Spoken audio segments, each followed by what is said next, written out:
Monday morning. Time to go to work.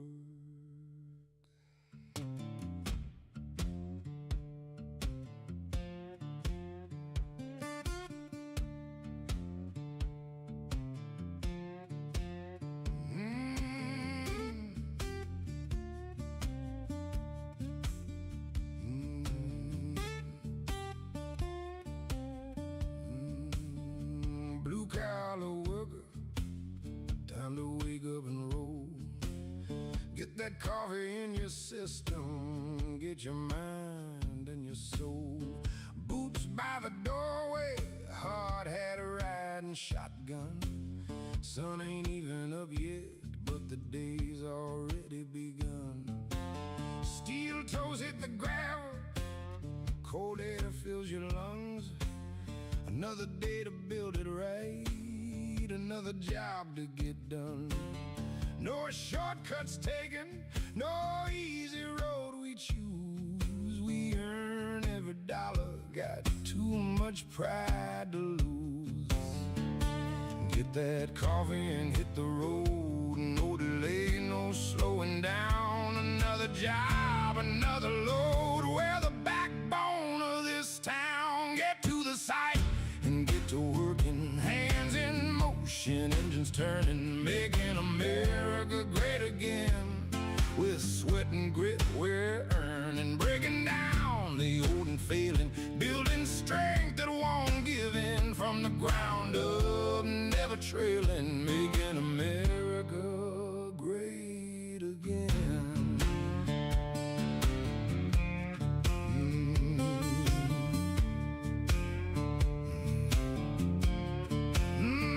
No desk or office space for us, no climate control routine. We work in dirt, steel and concrete, where real lives lived and seen. Using our heads, hands and backs, every move has got a cost. Measure cuts and steady hands, no room for getting lost. Blueprints in the morning light, changing plans by noon, solving problems on the fly, getting it done real soon. Weather don't stop nothing, rain, cold or blazing heat, we show up ready every day and stand on our own 2 feet. Get that coffee and hit the road, no delay, no slowing down. Another job, another load, we're the backbone of this town. Get to the site and get to working, hands in motion, engines turning, making America great again. With sweat and grit we're earning, breaking down the old and failing, building strength that won't give in. From the ground up, never trailing, making America great again. Building the new infrastructure to hold the future, laying down the work that time won't erase. Building up again, from sending rockets to housing the many every place. From highways stretching miles and miles to homes where families grow. We don't just build for today, we build for years we'll never know.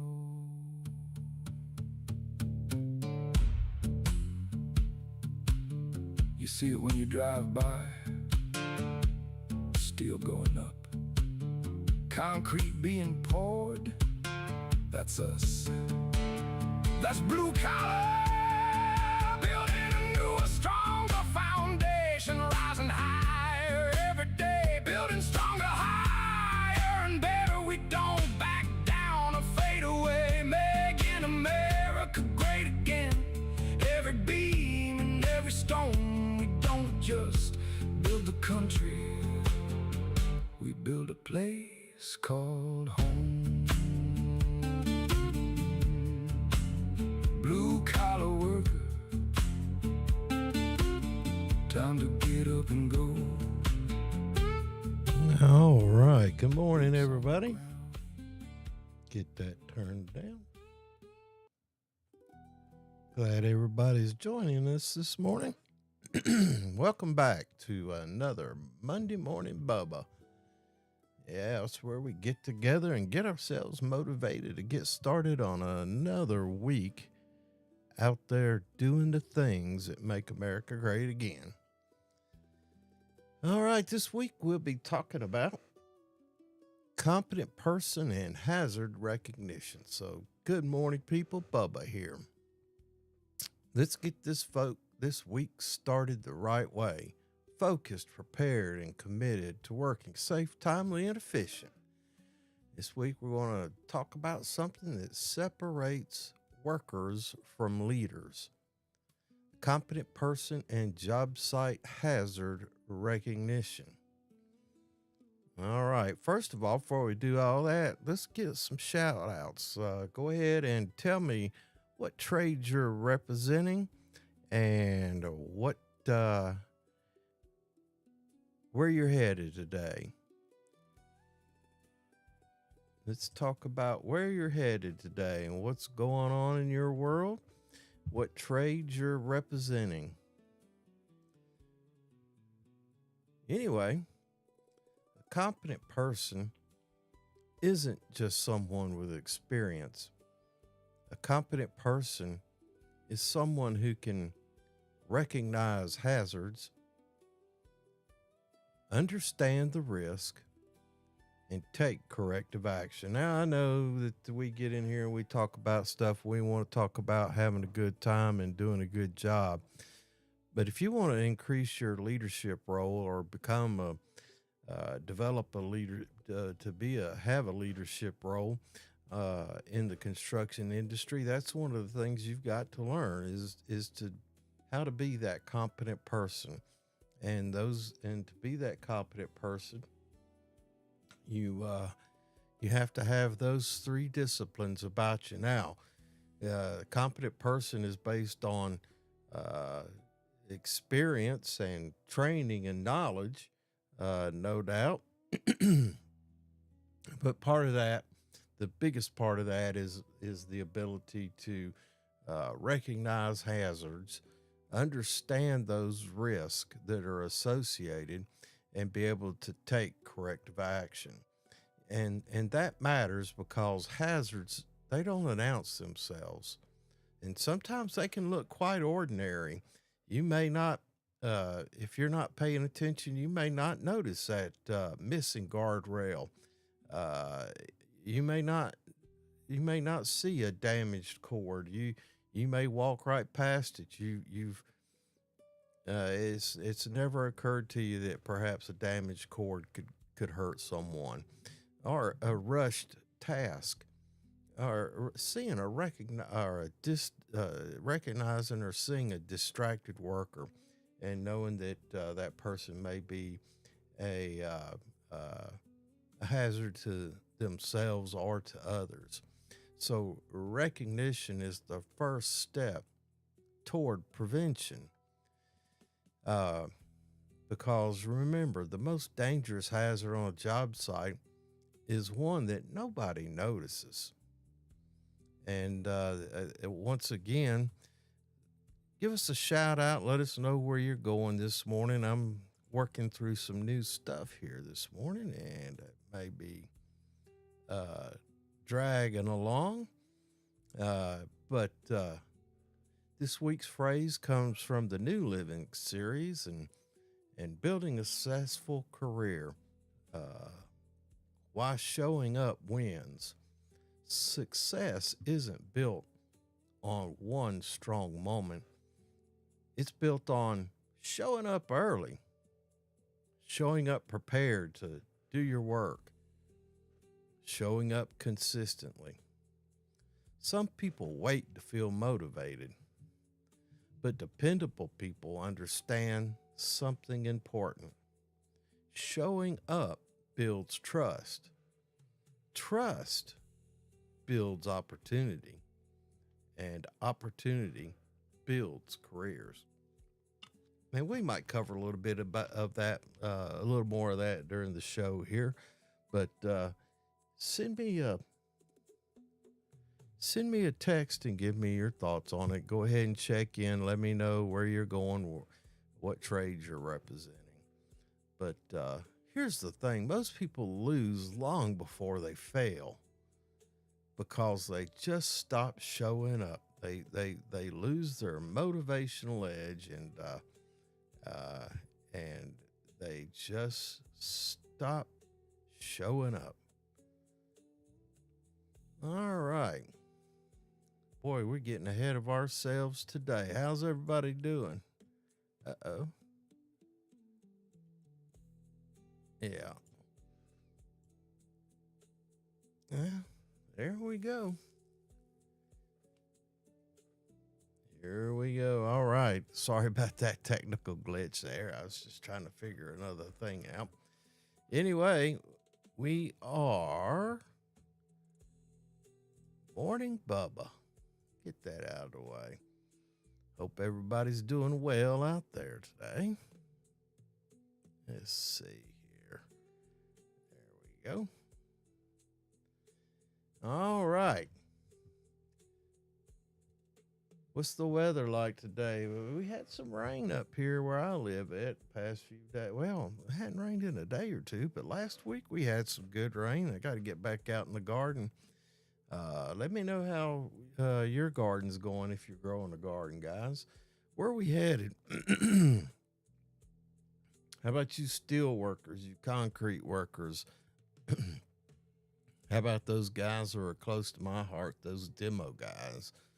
What are we demoing today? What are we doing in the demolition field this morning? I know that sometimes we've got to rebuild, and sometimes to rebuild we've got to tear down. Infrastructure fails. If we look at our cities around us, you see that some of them are failing miserably. Misguided, misdirected. Public officials and funds and all that stuff, spending money in areas that instead of using money to create jobs, they just give it away instead of having people earn it. And that's what's got us where we are today, with crumbling infrastructure, bad maintenance on the roads. So we got a lot of work to do out there. If you ain't working, you ought to be working. That's the way I look at it.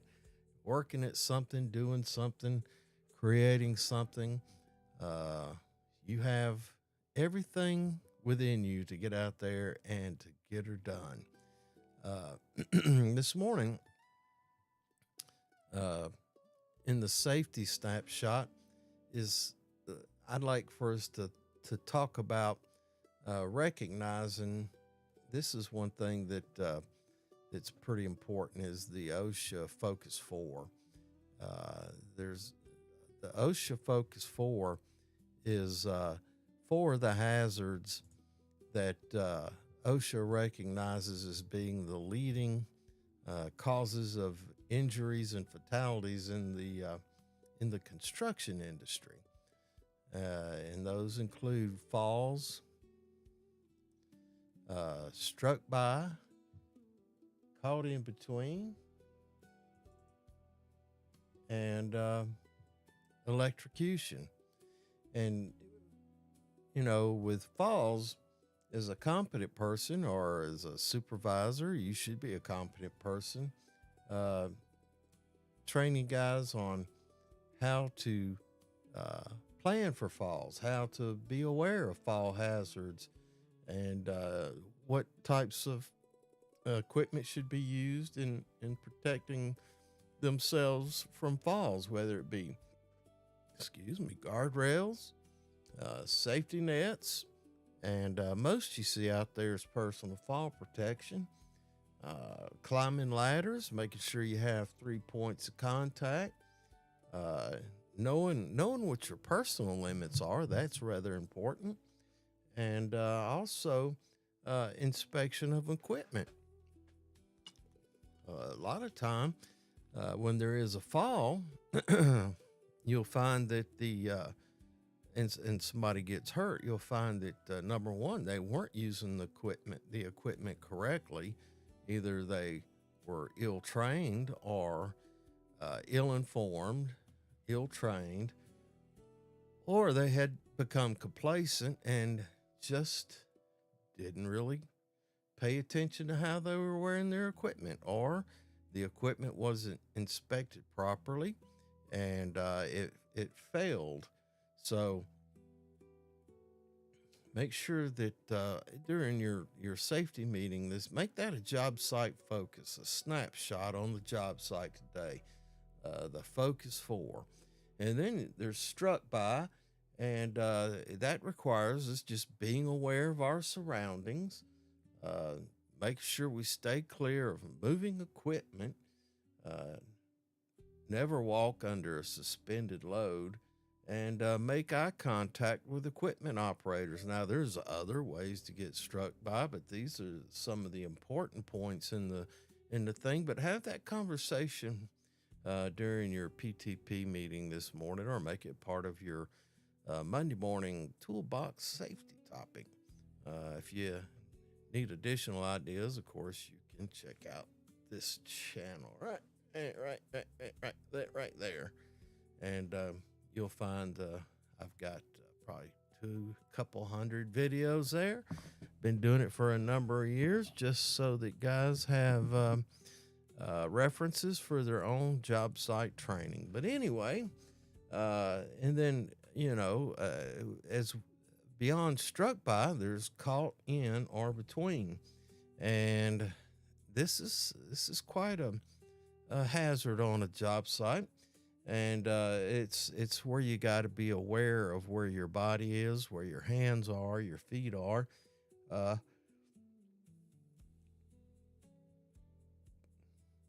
Excuse me. Keep body parts out of pinch points. Making sure your hands are not going to get, or feet, or your whole body. Keep your body parts out of pinch points. If you've got to service equipment, de-energize it. Make sure all the power is out of it. The stored power, be it hydraulic, spring, mechanical forces, and all that stuff has been released before you begin work. And with equipment, make sure that the guards and barriers are in place. And also make sure, and this applies to all of them, plan your work and then work the plan. And finally, in the focus 4 is electrocution. Before you begin any kind of electrical work, verify that it's de-energized, lock out as you need to, as required, and verify that everything is de-energized and locked out. Make sure you know where all the energy sources are. I've been in plants where over the decades they have rerouted power from Lord knows where, from different circuits. So you think you got a wing of a building shut down. Well, they had to install another machine that didn't have enough juice in that wing of the building, so they ran a line from another wing over to fire up a machine in another building. And it ain't on no plans. It was done by maintenance workers somewhere in the middle of the building's lifespan. So make sure that it's dead. Lock it out and tag it out. And always verify verify energy has been released, because these 4 categories cause the majority of serious injuries and fatalities in construction. Competent person learns to recognize things like, back to competency here, learns to recognize unprotected edges. And so that's where we are. Let me see if I can change to my main. I'm trying to put in some slides, learn how to put in slides. Anyway, send me a comment. Tell me what's going on in your world today. Let me know which one of these. If you're an electrician, give me a buzz. If you're an equipment operator, not a buzz, give me a comment. If you're an electrician, give me a comment and let me know what your thoughts are on how a lot of people get hurt with electricity. If you're an equipment operator, do the same. But a competent person learns to recognize certain things. Unprotected edges, pinch points,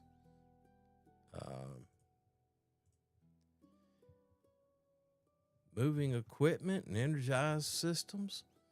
There's just so many things out there that you've got to be aware of being a competent person. You can't avoid a hazard you refuse to recognize. This week's job site challenge.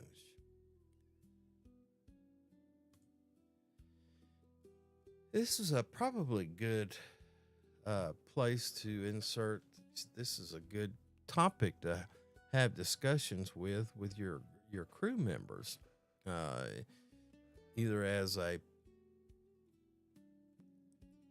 toolbox safety topic or a pre-task plan kind of thing but challenge your guys, challenge your people to train your eyes to see the hazard. And the challenge is to walk your job site differently. Some of us just going back and forth to the task, going to go pick up a tool or material to go back to the task to get the job done. Encourage your guys to walk the job differently.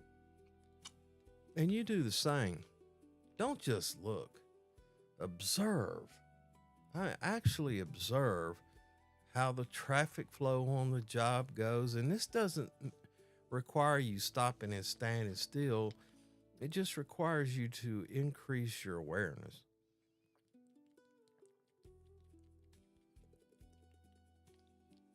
I got thirsty. But just don't look. Observe what's going on. If you've got equipment moving on a job, what task is that equipment involved in? What route do you think it'll be where your path and its path will cross, or its path and one of your coworkers' path will cross, depending on tasks that each party's involved in? And also, when you get onto a job site, if there's multiple shifts going on, what changed overnight? Did it rain?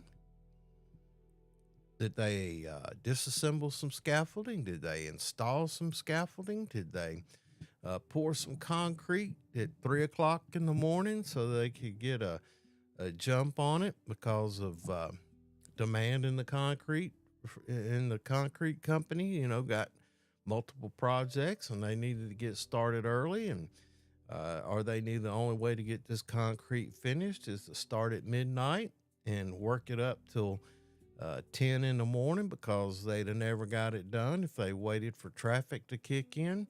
What has changed? Has there been some change in the guardrails on the job site at higher elevations? Has some of the guardrails been removed? Have they been modified? Have they been rearranged and rerouted? What's unprotected? What's unprotected? Is there any leading edges that were developed during demolition or construction?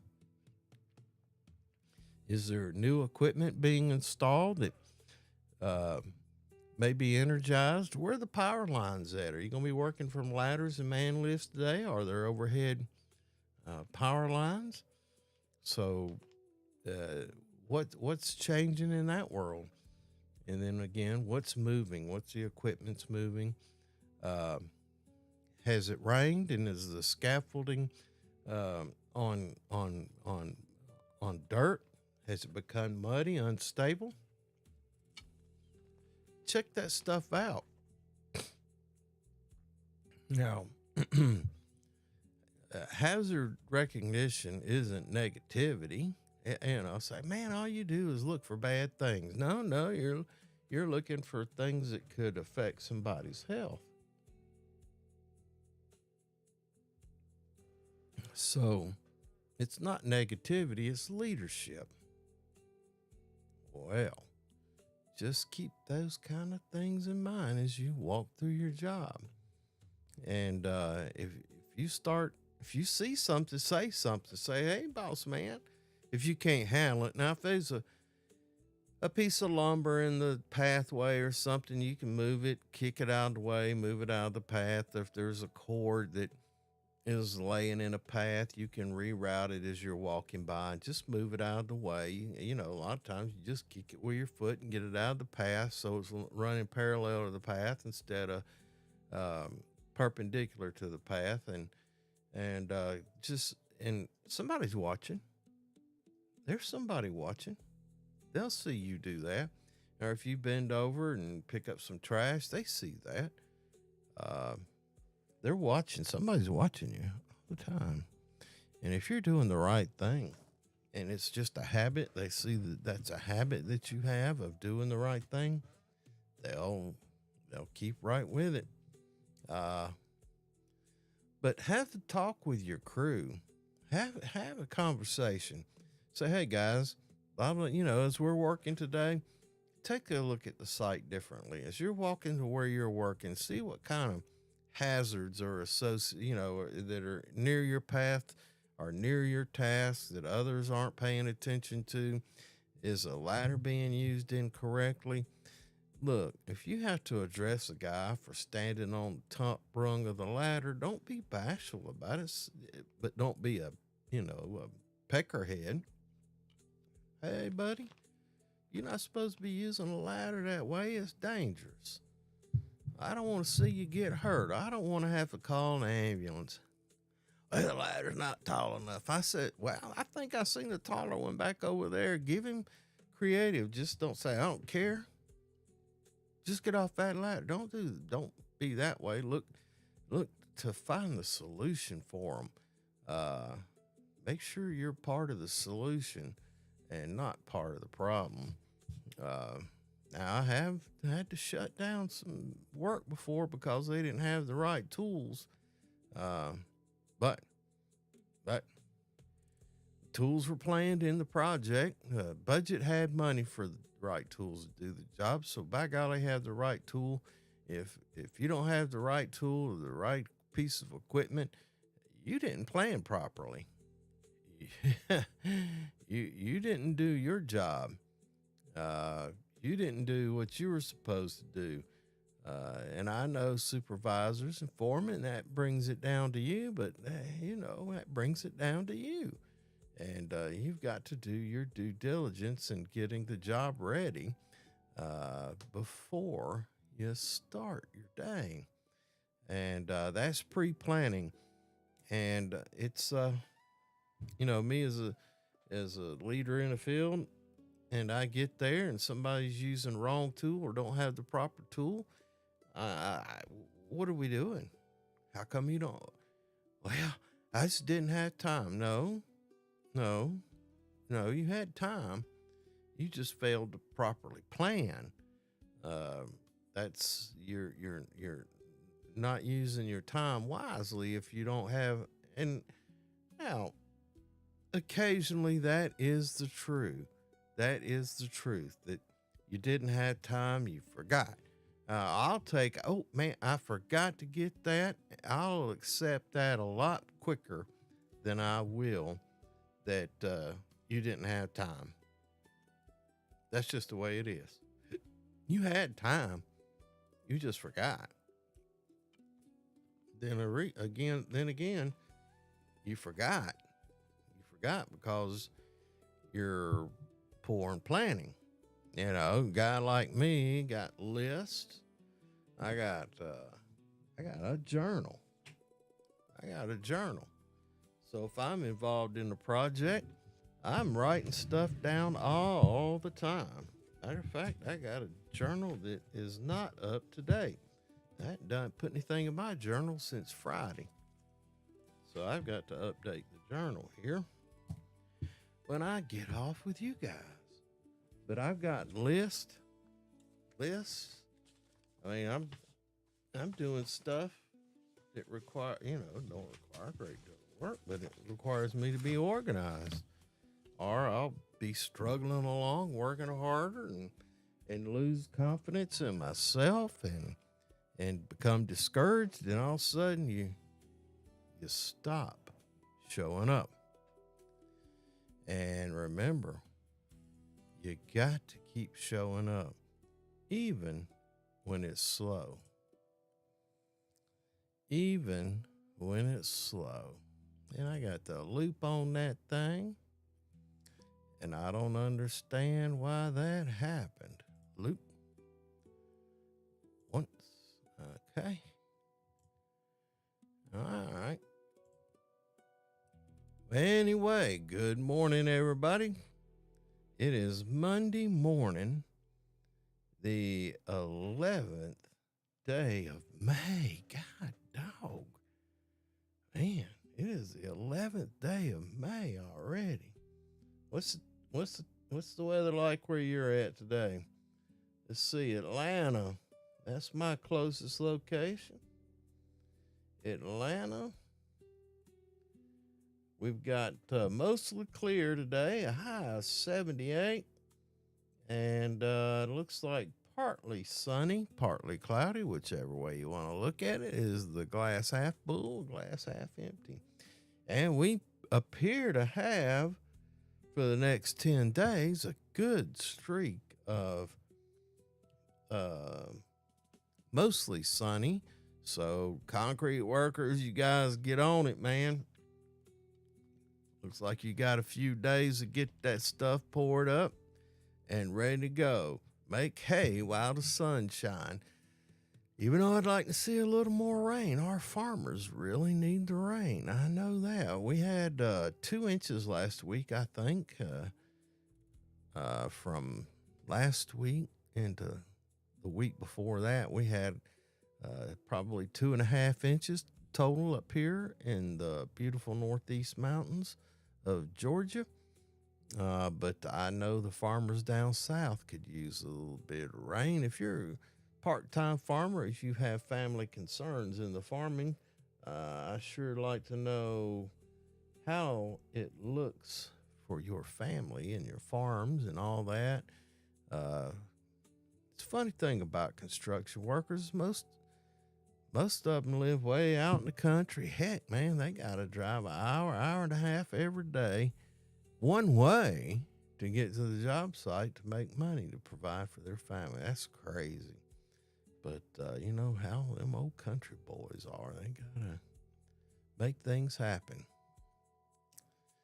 Why did a competent person carry a notebook? Because memory isn't a safety program. That's right. Boy, I carry my journal. I got notes. People see me out there, and when I'm out there, I see old guys huddle up in the corner texting their girlfriends or wives or trying to keep track of family stuff. And some of them are out there watching Tic-Tac. That old boy one time had a big old phone, man, and he'd be in the corner supposed to be mounting some pedestals or something like that for some robots or something. And I could see that old face in that blue glow. And I grabbed him one time and I said, "You gonna work with me for the day?" And I made him work with me a couple of days, chase me around, stay right on my left side. And I had him. If I saw a safety issue, I made him see it and understand what the hazard could be. Somebody mashed a finger. I made him go to the first aid with me, and we did root cause analysis. And he was a young man, and I don't know, you you key on some guys sometimes for whatever reason. Sometimes you just grab them; they get your attention, and you think there's something about them. And sometimes there is, and sometimes there ain't.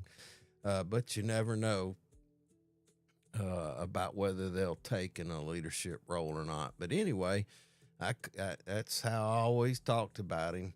I caught him with that blue glow in his face out there, and I don't remember what it was. Probably sports or something. He was a young dude, and so made him work with me and build relationship with other people so that he could, he was a gregarious, outgoing guy. And I figured he just needed some direction to exercise his leadership skills and ability. And we took him down that road. Not sure where he's at these days. But that's right, because memory isn't a safety program. You got to be able to keep track of things. And anyway, I got down that rabbit hole because I use my phone. I use notes and all that on my phone, and I do reporting on the phone because I don't want to walk around with an iPad or anything like that. It's cumbersome, and I can keep the phone. I got a pretty good sized phone. I got it right here. Let's see. I got it in a little stand, but it's a pretty good sized phone, but it's small enough it'll fit in a vest pocket or put it in a hip pocket or whatever. And I use it out there in the field. But I'll take calls occasionally, but I'm not involved in, I don't have my hands in hanging steel or tying rebar or anything like that. So, different responsibilities. Why don't workers trust? Probably because probably causes paperwork, if you know what I mean. Why'd you get hurt? What happened? How come? What? Why? You get hemmed up by a safety guy because you done something that wasn't the best thing to do. And it makes you feel bad, number one, and then you're going, God, why am I having to go through all this? Well, you hurt yourself, or somebody got hurt because somebody was guessing on probably. I had a probably hole, and it didn't. And all of a sudden, you got to do the damage report or the incident report or the injury report, and that's a whole lot. A darn finger cut take a half a day. But the going through that process helps ensure that the likelihood of that particular type of incident happening again with those involved is less likely. Anyway, why did the foreman stare at the scaffolding for 10 minutes? Because he was trying to spot what everyone else stopped seeing. Boy, I've done scaffold inspections on big scaffoldings before, and the crew would get there at 7, and we'd have our safety meetings, our PTP meetings, and stretch and flex, and you wanted to get them guys rolling because you just spent 15 minutes going through the PTP and doing stretch and flex and the safety meeting. But if the scaffolding wasn't inspected, and this thing was huge, it'd take an hour to inspect scaffolding, and if it wasn't ready, you'd have 15 or 20 guys standing around, if you did it properly, waiting on the scaffold to be inspected. So myself and I went through and trained a couple guys on scaffolding inspection, but one of us would have to be there at 5:30 in the morning to inspect the scaffolding so that the guys could go to work right after the meetings. And, that's leadership. Now, I could have been, I've seen guys like that, safety professionals or foremen that show up late and they go, oh, that scaffolding's fine, and go ahead and get up there and I'll inspect it when I get to it. No. Inspect it beforehand. Get there early. I know it's a pain in the butt, but one thing was for sure. By the time I walked that scaffolding for better than an hour, I know that my blood was pumping and I was excited I could do that stretch of flex. I had worked all the cortisol out of my body and I was pumped up and ready to go. And people, man, why are you always so chipper this time in the morning? I said, because I've been working for an hour already. It's the same way, when I get up here and do this thing at 5 o'clock in the morning on Monday mornings, and then, I'm taking off the trash and I can go for a walk and do a little piddling around and get around and take a shower. And man, by noon, I'm been at it for a solid 8 hours already. And by 3:30 or 4, I'm getting wore down. And by 5 o'clock, I say I'm done keeping focused on things, and I'll start chilling out, doing my thing. But anyway, I had a young worker asked an old superintendent. He goes, well, how do you recognize so many hazards? And the old man, he replied, because I've already seen what happens when people don't. And that hit different. So, you old guys out there, me included, old gray beards, look out for these younger dudes. They're watching you. It's like, it's like children. And I'm not trying to draw any references, but, children are watching you all the time. I got a grandboy who'll come up and visit with me, and I'll say something and he'll say something to somebody else, and you go, man, I know where he got that from. It makes me start paying attention a lot more to what I say or how I behave. But they're watching you. They're watching you all the time. And if you're doing the right things, guess what? They're going to do the right thing. Call it peer pressure. Call it whatever you want. Anyway, I had a question here. Let's see. What's the difference between experience and competency? Experience means you've been around the work, and competency means you understand the hazards, you recognize unsafe conditions, and you take actions to correct them. Yeah, that's I see that a lot, and it's kind of strange that you can have a guy who's been on the job for 30 years, and he may know, but he don't care. Let them figure it out. If they cut off their fingers, and they cut off their fingers, they won't do it again. And you're like, holy cow, man. Can't you? And nah, I don't care. Hey, man, I'm here to make money. And boy, those kind of people, I tell you what, I have a hard time dealing with them. But they know what they're doing.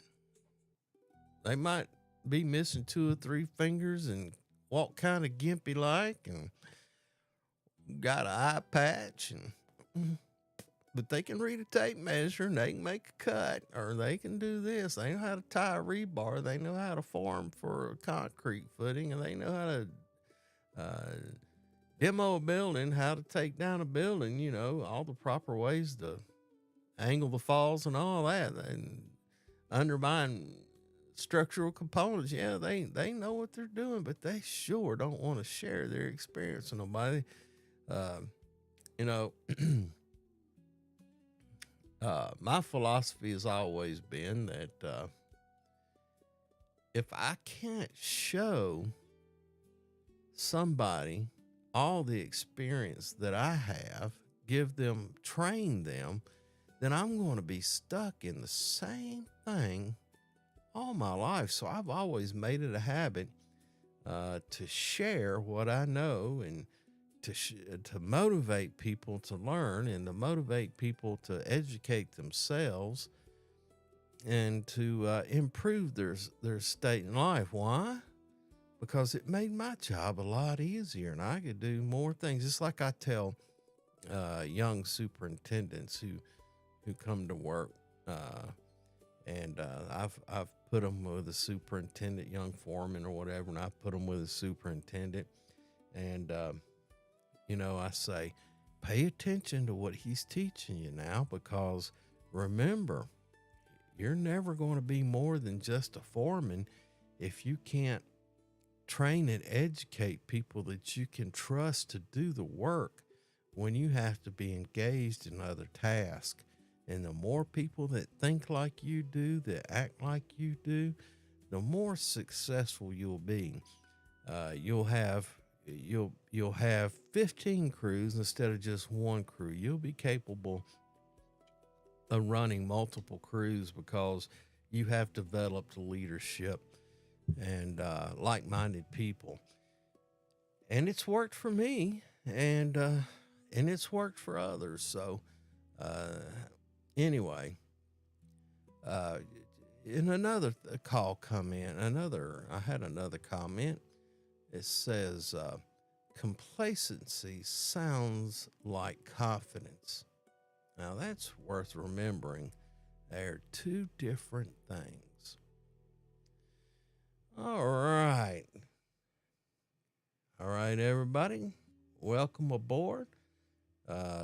Start sending me some chats. I want to know, have you picked up your crew yet? What time is it? It's you got about an hour and 15 minutes to get to that job site if you start at 7. Have you picked up your guys yet? Have you been by the shop and picked up your tools that you're going to need for the day? Are you at the waiting on the supply house to open up, pick up your supplies, your lumber, your nails, whatever you need, whatever supply house you're at? You're at the safety store picking up safety stuff. Or are you at the quick trip, finally getting that first cup of coffee and gassing up the truck before you get to work this morning? Let me know what you're doing this morning. Let me know what your job site you're going to. Let me know. I want to know how many men are on your crew, and what kind of team you got. Is it a well-oiled machine that you've developed, or you got a bunch of new guys who are bumping into each other every time they turn around? Let me know. I get a big giggle out of all of it. And if you've got a challenge in front of you, put it in the chats this morning, and we're a team here. We can find solutions. Nothing wrong with not knowing. There is something wrong with not finding out, though. Everything will work itself out eventually, but it's the number of bumps in the road that determine the timeline. And if you can change that timeline,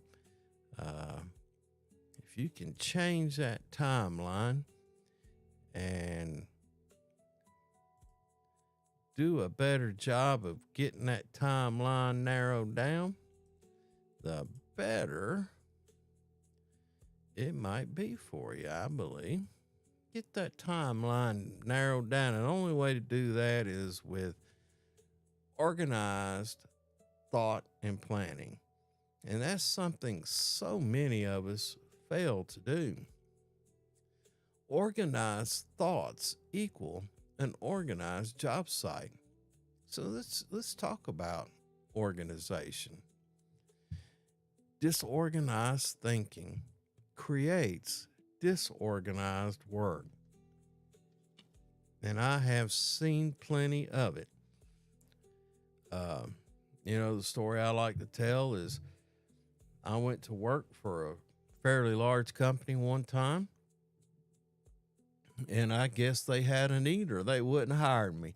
But my philosophy was I would show up on a job site every day. And I was a traveling guy and I had a region to develop. And every day I would show up maybe an hour before anybody. I would make it a habit. If the job, I say, what time did the job start? And they would say 7. I'd be parked somewhere in the perimeter of that job site.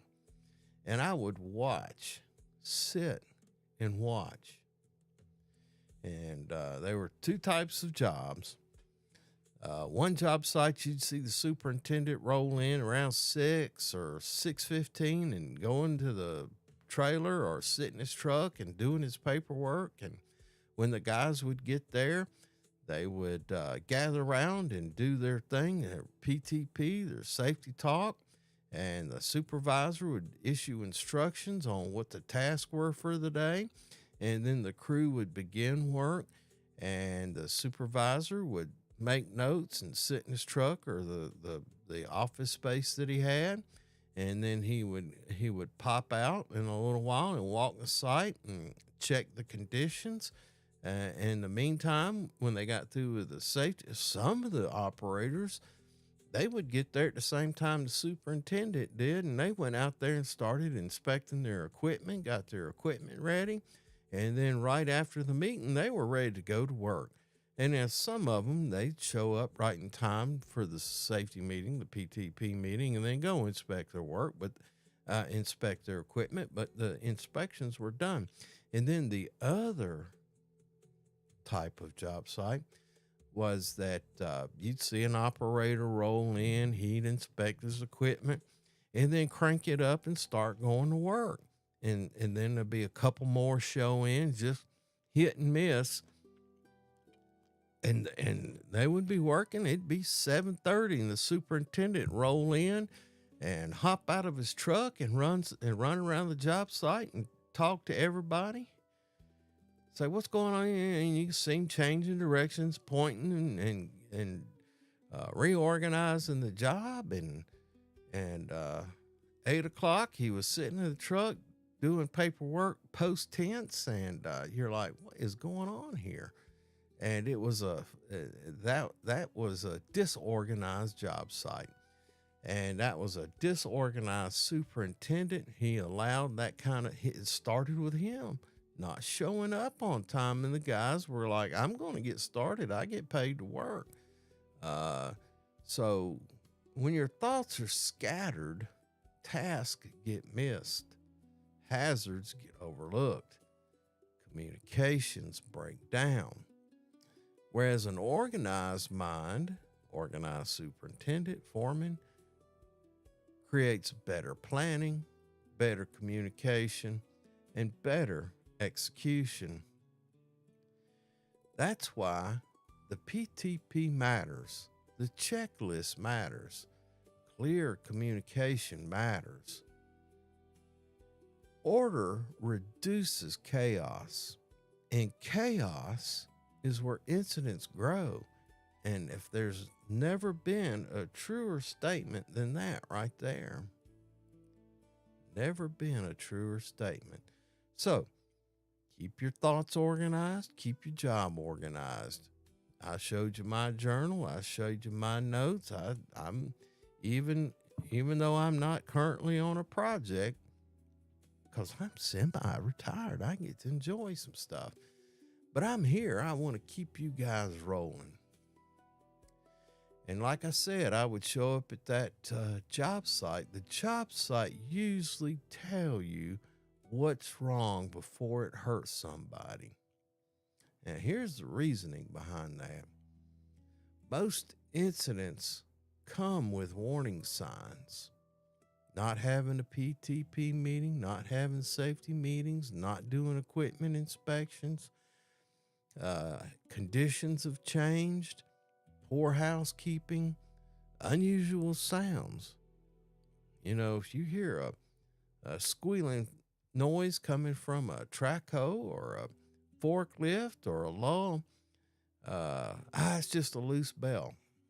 Wait a minute, a loose belt. Why don't we get it fixed? I got the guy coming out. It could be a bad bearing. It could be It could be a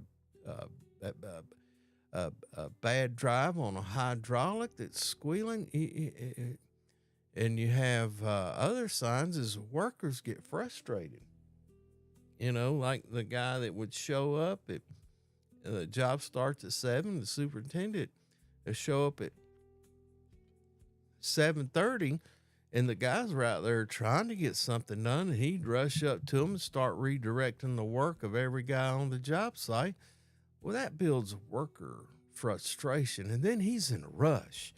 He's been running late all morning, and he didn't get there on time, and he's rushing around. Well, his rushing attitude is reflected by his employees. Now they're rushing around trying to get things going the way he needs it going.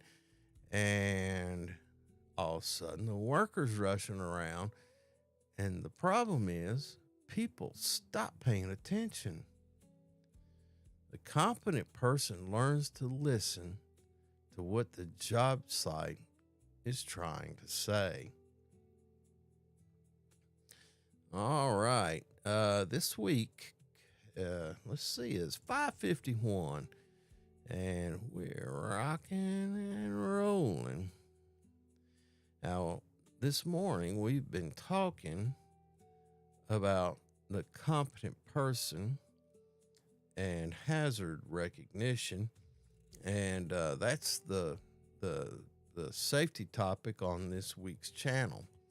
The competent person and hazard recognition. There's the thumbnail for the upcoming video. This week on the channel, we're continuing the fall protection series, which is subpart M. I think this is the 11th. Let me look. I think it is. No. Yeah. Let me look at it. Yeah. This is the 11th video of a 12-part series on subpart M of OSHA's fall protection. This is part of the Focus 4, and it's part of the prerequisite for the 10-hour OSHA and 30-hour OSHA, and it adds up to an hour and a half of material, and I've spread it over 12, 13 videos, something like that. But this is part of a 12-part series for fall protection, competent person and hazard recognition.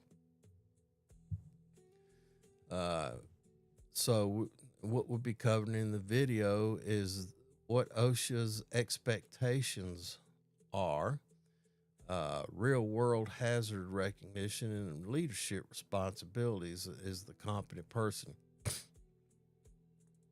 If you have a scaffolding on a job site, OSHA requires that scaffolding be inspected by a competent person.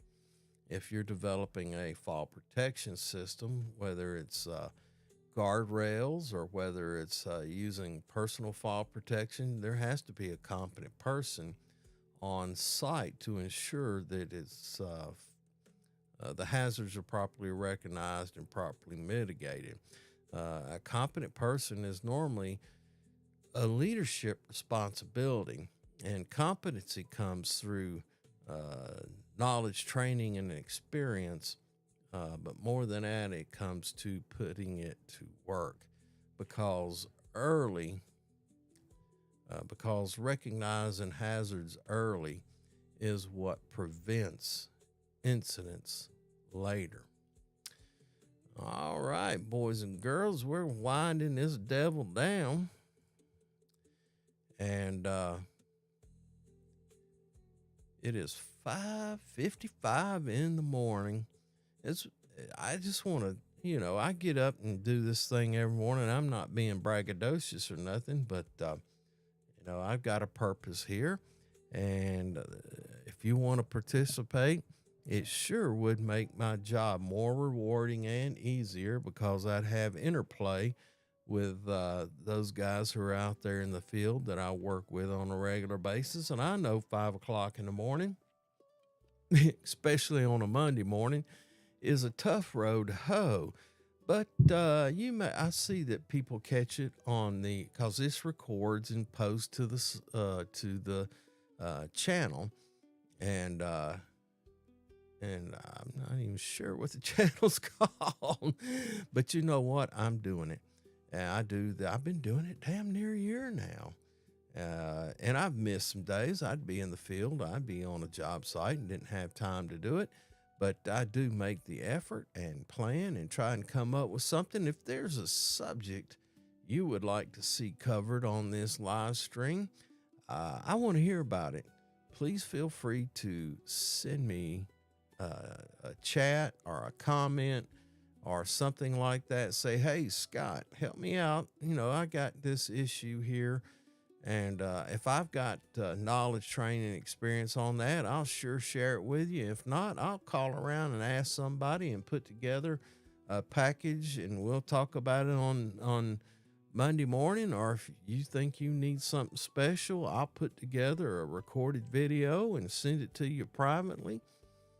So you can have it, or we'll get together. My email is posted up there. You're more than free to contact me via email, contact me via text or messaging on the YouTube, send a chat or anything you need to do.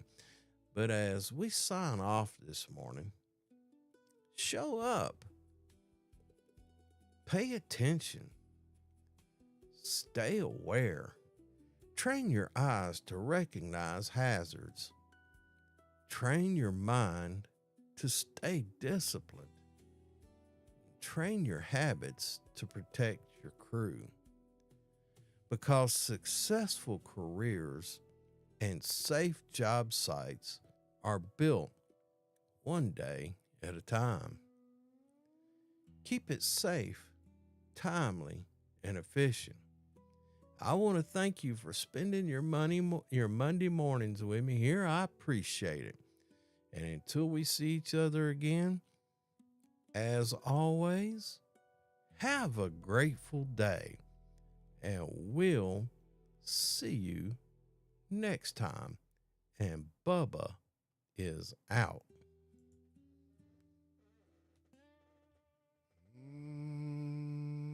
It's Monday morning. Time to go to work.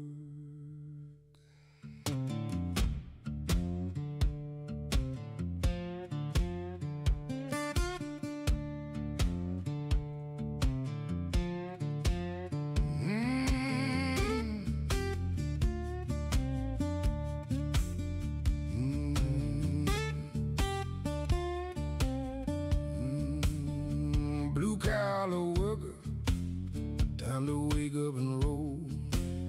Get that coffee in your system, get your mind and your soul.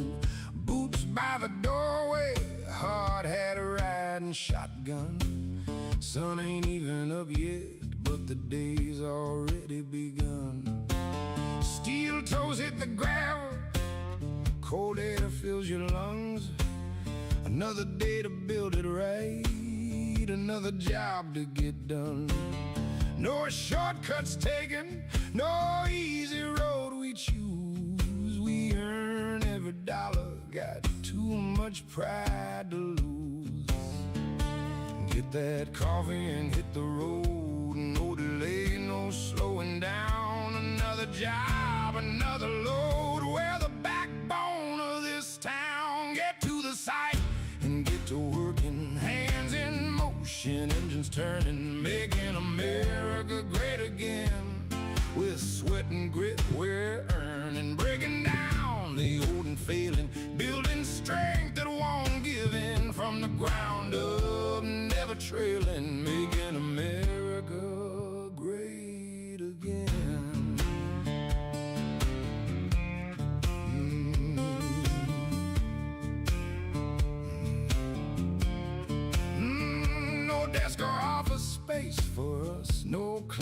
climate control routine. We work in dirt, steel, and concrete.